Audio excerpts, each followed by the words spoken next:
आज के लेक्चर में हम इलेक्ट्रिक फील्ड के बारे में ये बताएंगे कि इलेक्ट्रिक फील्ड किसी पॉइंट पर कितनी देर बाद चेंज होगी। अगर सोर्स चार्ज को हम डिस्प्लेस कर दें अपने पोजीशन से तो कितने टाइम बाद किसी पॉइंट पर इलेक्ट्रिक फील्ड में डिस्टरबेंस आएगा। दूसरी बात ये बताएंगे कि इलेक्ट्रिक फील्ड की कॉन्सेप्ट को जान के क्या करेंगे, इलेक्ट्रिक फील्ड की कॉन्सेप्ट जानने से क्या फ़ायदा है। तीसरी बात ये बताएंगे कि इलेक्ट्रिक फील्ड की इंटेंसिटी को अगर हमें रिप्रेजेंट करना हो तो कैसे रिप्रेजेंट करेंगे। किसी चार्ज के अराउंड इलेक्ट्रिक फील्ड की इंटेंसिटी को अगर हमें ग्राफिकली रिप्रेजेंट करना हो तो कैसे रिप्रेजेंट करेंगे। इसके बाद principle of superposition for electric fields at a point, और फाइनली हम बताएंगे electric field at a point due to a continuous distribution of charge. तो देखिए, सबसे पहले रिमार्केबल बात ये है कि पहला पॉइंट तो ये है कि इलेक्ट्रिक फील्ड जो है वो फाइनाइट टाइम लेती है प्रोपेगेट करने में। किसी मीडियम में इलेक्ट्रिक फील्ड का जो प्रोपेगेशन होता है उसके लिए फाइनाइट टाइम लगता है। पहला point, electric field takes finite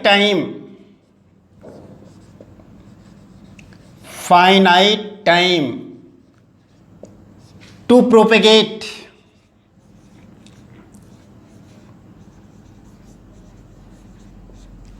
in a medium.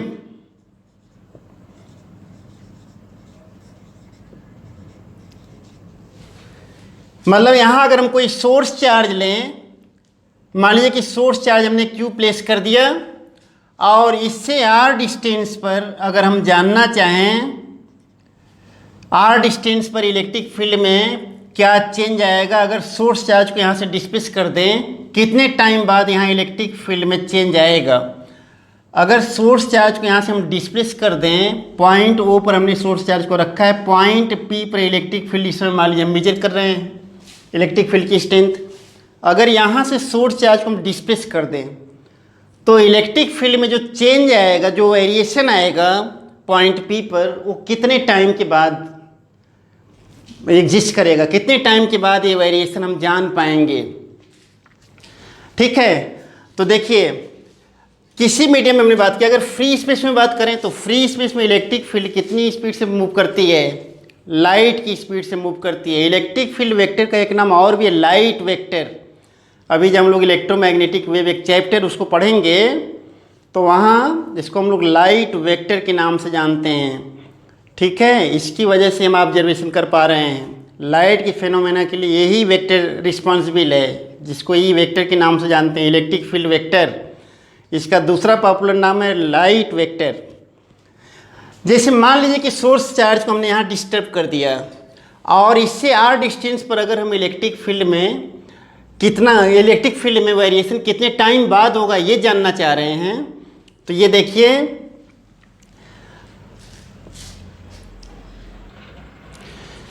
If a source charge is displaced, source charge is displaced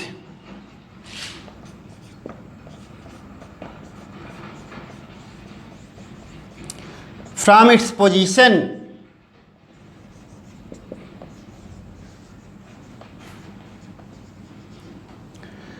the change in electric field at a distance r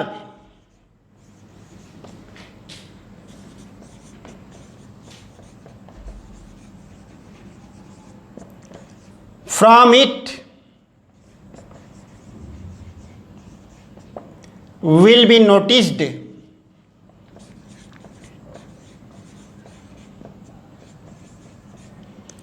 after time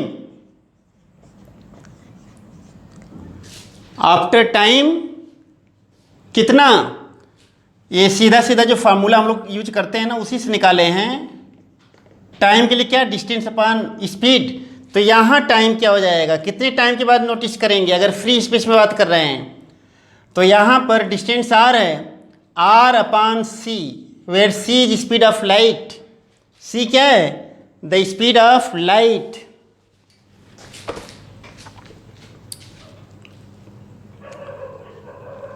मतलब source charge को अगर अपनी position से displace कर देंगे तो इससे are distance पर जो इलेक्ट्रिक फील्ड में वेरिएशन आएगा वो कितने टाइम के बाद नोटिस कर पाएंगे हम, आर अपॉन सी टाइम के बाद नोटिस कर पाएंगे।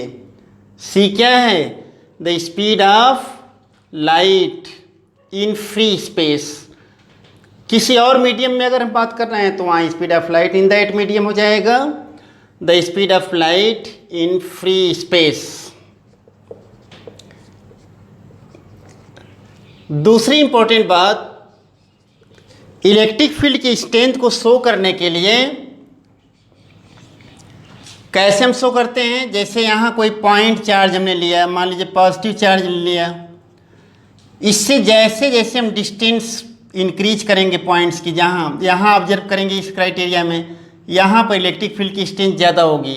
बड़ी एरो बनाया, इससे थोड़ा जैसे जैसे डिस्टेंस बढ़ाते जाएंगे पॉइंट की, वैसे वैसे एरो हम छोटी करते जा रहे हैं। ये ऐसे चारों तरफ इसके, यहाँ पर ज़्यादा पास के क्राइटेरिया में इलेक्ट्रिक फील्ड की स्ट्रेंथ ज़्यादा होगी। जहाँ सोर्स चार्ज होगा उसके आसपास इलेक्ट्रिक फील्ड की स्ट्रेंथ बहुत स्ट्रांग होगी, बहुत ज़्यादा होगी। और जैसे जैसे हम डिस्टेंस बढ़ाते जाएंगे वैसे वैसे ये वीक होती जाती है। इसीलिए एरो यहाँ, ये एरो की लेंथ कम करते जा रहे हैं। ये है पास की क्राइटेरिया में ज़्यादा, और जैसे जैसे दूर जाएंगे वैसे वैसे होता जाएगा। ये है चारों तरफ ऐसे।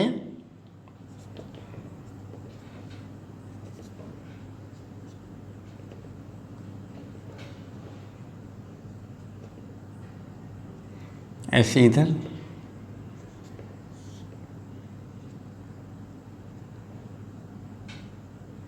इस तरीके से है। अगर निगेटिव चार्ज ले लेंगे तो एरो जो अपोजिट कर देंगे इसी तरीके से।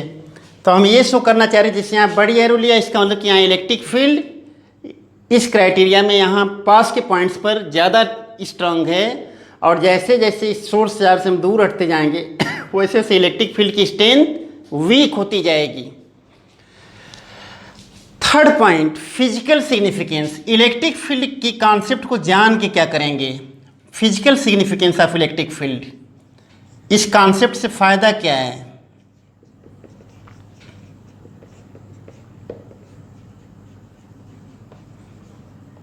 इलेक्ट्रिक फील्ड की फिजिकल सिग्निफिकेंस क्या है। इलेक्ट्रिक फील्ड को जान के क्या करेंगे। ऐसे दो चार्जेस के बीच कोलम्बियन फोर्स हम निकालते हैं ना।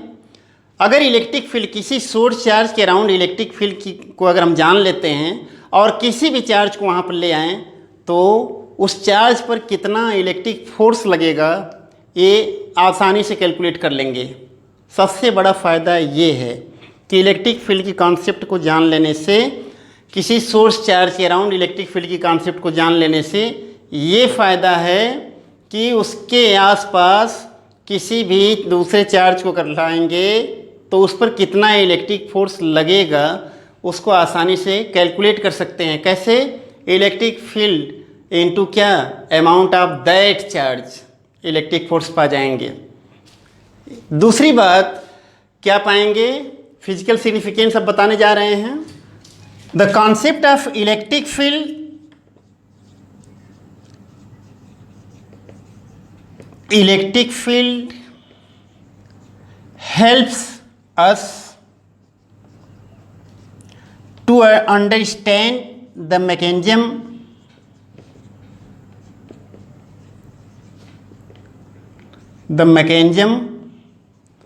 by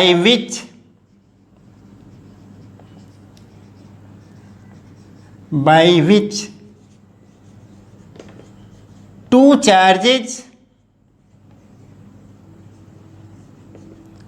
kept at a distance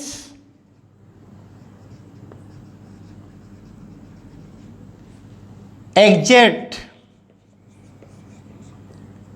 electric force on each other। Electric field के कॉन्सेप्ट से हम ये निष्कर्ष निकाल पाते हैं, उस मैकेनिज्म को जान पाते हैं। किस मैकेनिज्म को? जिससे कि दो इलेक्ट्रिक चार्जेज कुछ दूरी पर अगर रखे हों तो उनके बीच इलेक्ट्रिक फोर्स लगता है। इस मैकेनिज्म को समझ पाने में आसानी होती है। ठीक है, इलेक्ट्रिक फील्ड की कॉन्सेप्ट से ये फ़ायदा होता है। Principle of superposition for electric fields. देखिए, the electric intensity at a point due to a number of charges is the vector sum of electric intensities produced by each charge individually in the absence of other charges. जैसे मान लीजिए यहाँ पर जो है बहुत सारे हमने चार्जेज प्लेस कर दिए। पॉइंट P1 लिया और यहाँ हमने एक चार्ज Q1 प्लेस कर दिया। इस पॉइंट का position vector reference point O के रिस्पेक्ट में जहाँ पर हमने ओरिजिन लिया है R1 है। ऐसे ही कहीं पॉइंट P2 है, वहाँ पर हमने सोर्स चार्ज Q2 प्लेस कर दिया। इसका पोजीशन वेक्टर R2 है। ऐसे ही कहीं P3 पॉइंट है, यहाँ पर पोजीशन वेक्टर इसका R3 है और यहाँ सोर्स चार्ज हमने रख दिया Q3। ऐसे N चार्जेज हमने प्लेस कर दिया। कहीं पर NH चार्ज हमने प्लेस कर दिया। यहाँ पर Pn पॉइंट पर Qn चार्ज प्लेस कर दिया। इसका पोजीशन वेक्टर ले लिया हमने Rn। और किसी पॉइंट पर हम इलेक्ट्रिक इंटेंसिटी फाइंड करना चाह रहे हैं। सपोज करिए वो पॉइंट यहाँ कहीं पर हमने ले लिया, चाहे यहाँ कहीं पर ले लिया, पॉइंट P ले लिया। इसका पोजीशन वेक्टर R ले लिया, इस रेफरेंस पॉइंट के रिस्पेक्ट में R ले लिया। यहाँ हम फाइंड करना चाह रहे हैं क्या? इलेक्ट्रिक इंटेंसिटी इन चार्जेज की वजह से। तो यहाँ पर इलेक्ट्रिक इंटेंसिटी अगर फाइंड करना हो तो पॉइंट P पर इलेक्ट्रिक इंटेंसिटी के लिए, जैसे ये देखिए Q1 है, तो अगर पॉजिटिव चार्ज ले रहे हैं तो यहाँ से ऐसे इधर की तरफ होगा E1। सेकेंड चार्ज यहाँ, तो इसकी वजह से इसी पॉइंट पर ऐसे होगा E2 इसी पॉइंट P पर। थर्ड की वजह से ऐसे आएगा, NH की वजह से ऐसे आएगा। इन सभी का जब हम सम लेंगे, वेक्टर सम लेंगे, जितने चार्जेज हैं इनकी वजह से जो इलेक्ट्रिक फील्ड यहाँ पर आ रही है, अगर सबका सम लेंगे तब पॉइंट P पर हमको रिजल्टेंट इंटेंसिटी मिलेगी। तो इफ़ EP मतलब पॉइंट P पर क्या इंटेंसिटी किसकी? इलेक्ट्रिक फील्ड की EP। और इसी को नोटेशन दे दें, पॉइंट P को इंडिकेट करने के लिए उसका पोजीशन वेक्टर हमने लिख दिया है ER is the electric intensity at point P या electric field intensity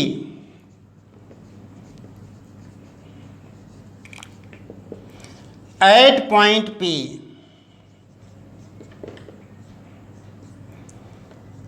due to N charges, then E is in fact vector sum of electric intensities at the same point P due to other charges। तो क्या हो जाएगा? Q1 का, Q1 की वजह से यहाँ इलेक्ट्रिक फील्ड की इंटेंसिटी E1 R किया, फिर E2 सेकेंड चार्ज की वजह से उस सेम पॉइंट पर जिसका पोजीशन वेक्टर आ रहा है, मतलब पॉइंट P पर थर्ड चार्ज की वजह से भी निकाल लें इस पॉइंट पर। ऐसे ही NH चार्ज की वजह से भी इलेक्ट्रिक फील्ड की इंटेंसिटी यहाँ निकाल दें, EN कर दिया। EN कहाँ पर? EN R मतलब electric field intensity at point P due to charge Qn placed at Pn। और इसके लिए हम फार्मूला यूज कर लें, जैसे हमने लास्ट लेक्चर में बताया है electric intensity at a point due to a point charge करके बताया था। क्या करते हैं, इसको हम लिख सकते हैं k टाइम्स, अगर फ्री स्पेस में बात करें k टाइम्स Q1 अपान क्या, position vector of point where electric has to be find, r minus position vector of point charge due to which electric field has to be determined, cube times r minus r1। Similarly for second charge के case में KQ2 upon mod r minus r2 cube times r minus r2। ऐसे करते हुए NH charge की वजह से KQN upon mod r minus RN cube और times r minus RN कर दिया। Electric field intensity at point P due to these n charges, ये है। इसको शॉर्ट में ऐसे भी लिख सकते हैं, K कांस्टेंट बाहर किया और यहाँ ऐसे कर दें Q1 upon mod r minus r1 cube times r minus r1। Similarly Q2 r minus r2 upon mod r minus r2 cube, और ऐसे ही finally QN r minus RN upon mod r minus RN cube. It can be written as in summation form, summation I equal to 1 to n QI r minus RI upon mod r minus RI cube. और इस तरीके से हम superposition principle से mathematical form में पा लिए।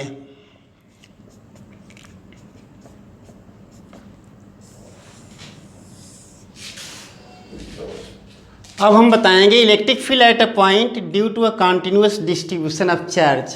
तो 3 केसेज में हम डिस्कस करेंगे, due to linear charge distribution, electric field at a point due to a linear charge distribution, electric field at a point due to surface charge distribution और electric field at a point due to volume charge distribution. तो देखिए, जैसा कि हम लोग electric forces में कर चुके हैं तो यहाँ बहुत डिटेल नहीं करना है, एकदम उसी तरह से आएगा। बस एक चीज़ देख लीजिए, electric field at a point due to linear charge distribution, linear charge distribution.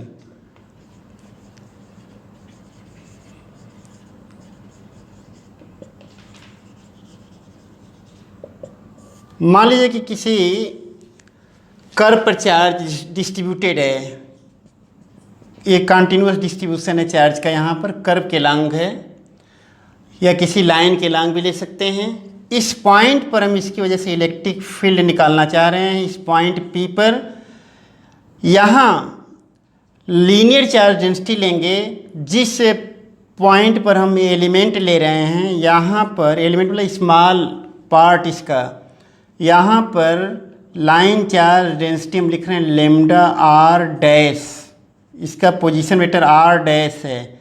यहाँ रेफरेंस पॉइंट O के रिस्पेक्ट में पॉइंट P का पोजीशन वेक्टर r ले लिया, इसका r डैश ले लिया।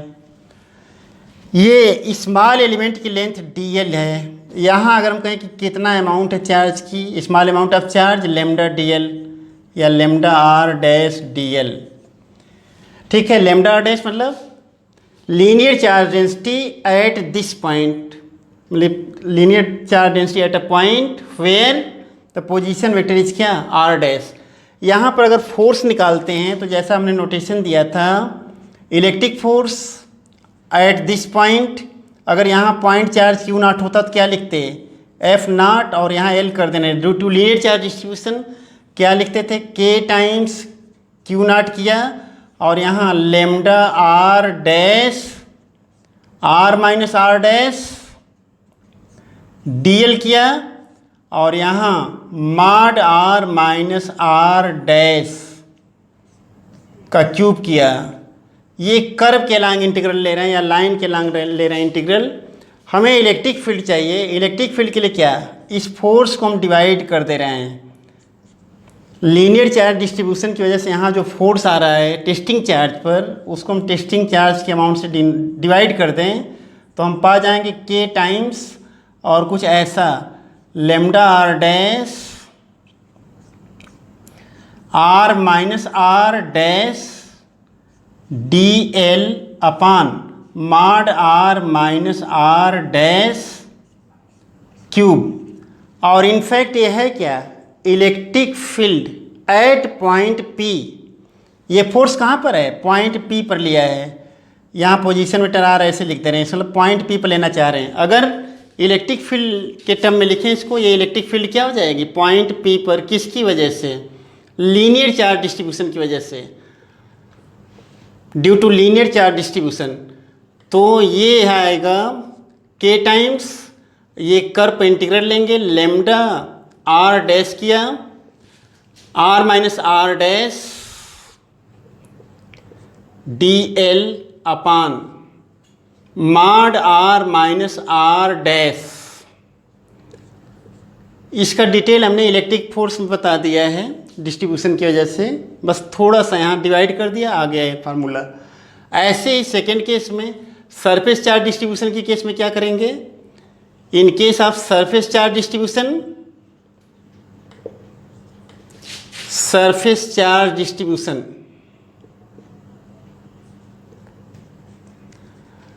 तो सरफेस चार्ज डिस्ट्रीब्यूशन की केस में जैसे यहाँ कोई सरफेस लिया, यहाँ स्मॉल एलिमेंट वगैरह लेके, यहाँ से हमने कहा रेफरेंस पॉइंट के रिस्पेक्ट में इसकी पोजीशन हमने क्या ले लिया, आर डैश ले लिया। इस पॉइंट पर निकालना चाह रहे हैं, आर पोजीशन पर निकालना चाह रहे हैं पॉइंट पी पर। तो यहाँ क्या करेंगे, यहाँ पर सीधे सीधे हो जाएगा सरफेस चार्ज डिस्ट्रीब्यूशन की केस में ये इंटीग्रल लेंगे के टाइम्स, और यहाँ कौन सी डेंसिटी यूज करेंगे, सरफेस चार्ज डेंसिटी। कहाँ पर, इस एलिमेंट पर, इस पॉइंट पर आर डैश कर दिया और R minus R dash D S कर दिया, surface integral upon mod R minus R dash का क्यूब कर देंगे। और सिमिलरली इन केस ऑफ क्या, third case volume charge distribution, volume charge distribution की केस में क्या करेंगे, सीधे सीधे जैसे यहाँ पर किए वैसे ई आर और के टाइम्स, यहाँ ये तो सरफेस है, यहाँ वॉल्यूम के केस में वॉल्यूम इंटीग्रल हो जाएगा, और सिग्मा रो आर डैश कर देंगे, वॉल्यूम चार्ज डेंसिटी यहाँ यूज करेंगे उस पोजीशन पर। इस सब का जब इलेक्ट्रिक फील्ड अभी निकालेंगे, कैलकुलेट करेंगे डिफरेंट केसेज में, तो वहाँ ये सब कॉन्सेप्ट यूज करेंगे। आर माइनस आर डैश यहाँ डी भी किया, और यहाँ क्या mod R minus R dash कर दिया होल का क्यूब। इस तरीके से तीनों केस में हम डिस्कस कर लिए। लीनियर चार्ज डेंसिटी की केस में, लीनियर चार्ज डिस्ट्रीब्यूशन की केस में, सरफेस चार्ज डिस्ट्रीब्यूशन के केस में फार्मूला हो जाएगा, और ऐसे वॉल्यूम चार्ज डिस्ट्रीब्यूशन के केस में ये फार्मूला हो जाएगा। और इस तरीके से आज का लेक्चर यहीं पर समाप्त करता हूँ। नेक्स्ट टर्न पर फिर आगे